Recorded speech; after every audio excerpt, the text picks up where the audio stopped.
អង្គព្រះទ្រង់ញាណមានដៃជះសំដែងប្រាប់ព្រះអនន្តថា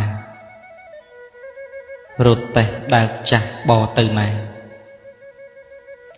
ទៅបានដោយសារអបឫស្សី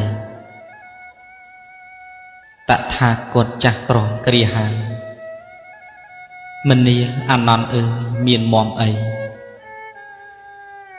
ដូចរត់តេះចាស់អបឫស្សីវោសាឆ្នាំថ្មី80ហើយក្រោយព្រះអនន្តទ្រង់ចេញផុតពីព្រះសម្ពុទ្ធមិនយូរឡើយក្រោយផាត់តាហាថ្ងៃត្រង់ហើយមាមិនកន្តើកលសាស្តាឆ្នាំម្សាញ់ខែមីថ្ងៃអាទិត្យពេញបូរមីពិតថ្ងៃនោះណាព្រះអង្គទ្រង់ដាច់អាយុសង្ខារចំពោះមុខមីគ្រានោះឯងនៅនីបាវាលចែដីក្បែរវេសាលីក្រៅកំផែងក៏ក្រាបធរណីគ្រប់កន្លែងគោលន់ខ្វាត់ខ្វែងខ្ទោអាកាសក្រោយមកភិក្ខុជួបជុំគ្នាអង្គព្រះភគវីទ្រង់បានត្រាស់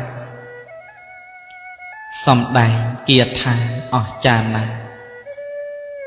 រំលឹកយ៉ាងច្បាស់ត្រាស់អវាង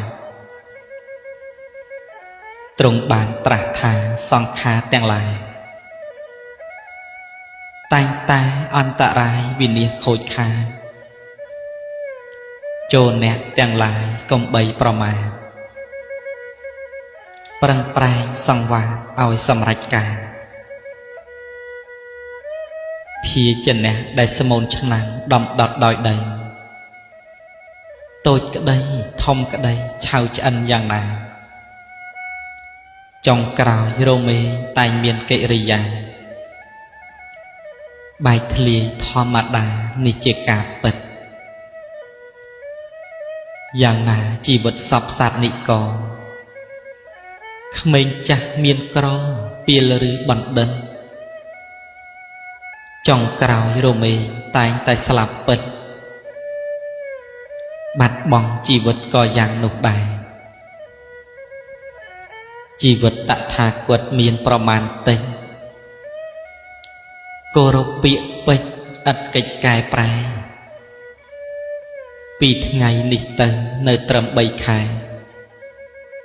តថាគតត្រូវតែបរិនិព្វាន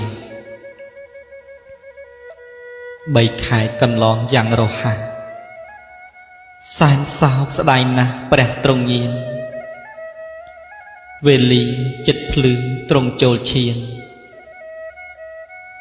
ហើយចូលនិព្វានកណ្ដាលព្រៃក្នុងខែពិសាខថ្ងៃអង្គារឆ្នាំម្សាញ់វេលាចុងរាត្រីថ្ងៃ15កើតពេញបូរមីបរិស័ទប្រុសស្រី